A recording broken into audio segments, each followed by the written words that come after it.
la tarde del día miércoles el señor Alexis Dabat, que no puede faltar en nuestros miércoles de cultura, de historia. ¿Cómo estás, Alexis? ¿Cómo estás? Qué lujo tenerlo, Alejandrito. La verdad hoy. que un gusto hablar con él. Mi amigo Alejandrito. Mira, Cristian. es más, y yo voy a veces por la calle y veo ya algún arbolito o algo y quiero sacarle foto y mandarle a él para No, mostrar. porque yo creo que vos sos de las vecinas esas que cuidan los espacios verdes. Sí, por supuesto. Es de las vecinas Por malas supuesto. que llaman Sí. a quejarse de la plaza, claro. Por supuesto. Es típica. Bueno, pero vayamos porque nos queda muy poquito tiempo y no quiero que nos demoremos y vayamos al tema tuyo de hoy porque veniste también con una invitación muy importante. El tema de hoy tiene que ver con el aniversario. Hoy estamos celebrando un aniversario que tiene que ver con la historia de la ciudad, el lugar que concentra toda la historia, y ese es el Museo Histórico Provincial. Ahí estamos viendo las imágenes. Hoy, 26 de abril, cumple 94 años el Museo Histórico Provincial. Fue inaugurado el 26 de abril de 1929 por el entonces gobernador Benjamín Solano González, el gran gobernador Benjamín González, que fue gobernador a principios del siglo XX, entre 1925 y 1929. Un hombre que fue un precursor de la cultura y que en el último año de su gestión inauguró este museo, que entonces era el Museo Histórico, Colonial y de Bellas Artes de la ciudad. Tenía un ala de historia y un ala de Bellas Artes. Fue, por supuesto, la génesis, podemos decir, de lo que después se transformó en el Museo de Bellas Artes. El Museo de Bellas Artes nace de este museo original, ¿no? En 1929 se produce la inauguración del museo, un 26 de abril, pero en una casa histórica de la ciudad. Y ahí estamos viendo las salas, la sala de las banderas y los escudos. Preciosos el museo, y vamos a recomendarle a la gente, porque nosotros tenemos un capítulo. Así es, de Maleta del Loco. De María Delirio también, que hicimos juntos el recorrido. Así es. Que lo pueden buscar en nuestro canal de YouTube. Visitando las 7 salas del museo que hicimos con Gabriela y con Mariano, tanto para Maleta del Loco como para María Delirio. Ahí estamos viendo una visita guiada que hacía el director del museo, contando algunos de los objetos fundamentales de la colección del museo. Este museo además se instaló en un edificio histórico de la ciudad, la casa que perteneció a la familia Pampín Mantilla. En esa casa vivió Juan Vicente Pampín y María Mantilla de Pampín hasta su muerte, hasta la muerte de Juan Vicente Pampín. Posteriormente, María Mantilla, ya viuda, decide vender la casa, que es adquirida por el Estado provincial en la década de 1920, para ser refuncionalizada. En realidad, la familia Pampín Mantilla son los segundos propietarios de la casa. Los propietarios originales que construyen la casa son del siglo XIX, son de finales del siglo XIX, que es la construcción original de la casa. Posteriormente, al ser adquirida por el gobierno provincial para transformarse en museo, interviene un gran arquitecto argentino, que es el arquitecto Martín Noel, que construyó en Buenos Aires y que vos estuviste también visitando algunos museos, y la casa de Martín Noel en Buenos Aires. Martín Noel... Que es el Museo Fernández Blanco. Exactamente. Este museo es una de las obras de Martín Noel. Aquí interviene él en la refuncionalización de la casa y en la renovación de la fachada. Es decir, el museo en 1929 perdió la fachada original de finales del siglo XIX para tener una fachada ya, digamos, más adaptada al estilo y a la funcionalidad que iba a tener posteriormente. Y la que vemos ahora es una fachada ya de un estilo neocolonial, digamos, con una hermosa puerta, tiene dos ventanas de cada lado en simetría, con una herrería muy importante. Importante, imponente. Sí, sí. Es muy imponente la fachada que pensó Martín Noel para que el museo fuera uno de los edificios más destacados de la ciudad, ¿no?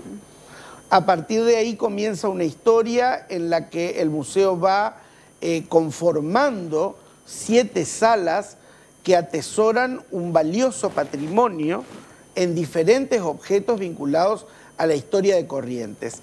Recorrer el museo es como recorrer la historia misma Totalmente. de la provincia, ¿no? Allí vemos piezas que pertenecieron al Cabildo, como ese conjunto donde está el Cristo y y los palmares, todo eso Y que el vemos salón, ahí. el salón de los retratos De los gobernadores. Esa es la galería de los gobernadores provincial. Esa es la sala de conferencias del museo que lleva el nombre de Valerio Bonastre, el profesor Valerio Bonastre. Esta es la sala de arte sacro. Lo que estamos viendo acá es la sala de arte sacro. En la sala de los gobernadores, en esta sala de arte sacro vemos lo que era el altar original del Cabildo de Corrientes, que es lo que se reproduce allí con ese Cristo imponente. Hasta tiene los reclinatorios de la capilla que tuvo el antiguo Cabildo, ¿no? Imágenes del siglo XVIII, imponentes realmente. En la Galería de los Gobernadores están todos los gobernadores de la historia que al finalizar su mandato hay una ley que establece que el gobernador a 6 meses de finalizado su mandato debe enviar un cuadro al museo para ser incorporado a la Galería de los Gobernadores. Sí. También está la Galería de los Obispos, también está la Galería de los Obispos, que tiene fotos muy impresionantes. Ahí hay piezas de las cautivas, por ejemplo, esa es la cartera de una de las cautivas. Y ese es un paubí, que es una especie de camisa de hilo que pertenecía, es como una blusa de hilo que perteneció a las cautivas. Así como eso, hay muchísimas piezas interesantísimas que pertenecen a figuras de la historia y que cada objeto en el museo tiene una razón de ser. Sí. Y por supuesto cuenta una parte de la historia, ¿no? Y ahora escuchándote, qué ganas me dio de visitar de vuelta al museo. La verdad que vale la pena hacer ese recorrido. Es una visita que vale la pena, son 7 salas, el museo tiene un guión, se llama guión museológico, donde se ingresa por una puerta y se sale por la otra. Recorriendo las 7 salas se puede tener una mirada muy completa de la historia de Corrientes, de los acontecimientos centrales de la historia. Inclusive en el patio, que tenemos la palmera, que creo que tiene... El patio de honor. La palmera es de 1901. Fue plantada por la señora de Mantilla, exacto. María Mantilla de Pampín. Bueno, se nos está acabando la tarde, ya nos están despidiendo, y antes de irnos quiero que nos cuentes sobre la invitación que ibas a hacer. Esta tarde, a partir de las 20 horas, nos encontramos en el Museo Histórico de Vías Navegables para una conferencia, es una edición más del ciclo de conferencias de la ciudad. En esta oportunidad vamos a hablar de la historia del puerto de Corrientes en tiempos de la Confederación Argentina. Muy bien. La historia del puerto, los que quieran participar se acercan al museo, esto es con entrada libre y gratuita. Bien, perfecto. No requiere inscripción previa. Finalizada la conferencia, que va a estar a cargo del doctor De Niri y de la licenciada Noelia Mancino por parte de la Junta de Historia, finalizada la conferencia, tenemos programada una visita guiada al museo para todos los que quieran conocer el Museo Histórico de Vías Navegables. Muy interesante. ¿Otra invitación más, rapidito, en 10 segundos? Al final, lo último que quiero decir es que el próximo sábado vamos a tener el circuito, la visita guiada, el recorrido por el Centro Histórico Monumental de la ciudad, que es en torno a la Plaza 25 de Mayo. Y esa es imperdible. Imperdible. La Plaza de Mayo y todo su entorno arquitectónico en una visita por el Centro Histórico Monumental. Todo lo que se constituye como Monumento Histórico Nacional de la ciudad, que es la plaza y su entorno arquitectónico. Muchísimas gracias, Alexis. Un gusto Gracias. tenerte. Nos vamos. Hasta aquí llegamos. Nos volvemos a encontrar mañana a partir de las 15 horas. Sigan disfrutando nuestra programación. Chao, chao. If you wanna turn it on, go get a light bulb, después hablamos. If you wanna turn it on, go get a lighter, después bailamos. Oh, 1, 2, 3, 1, 2, 3. Si te doy un beso ya estás a mis pies.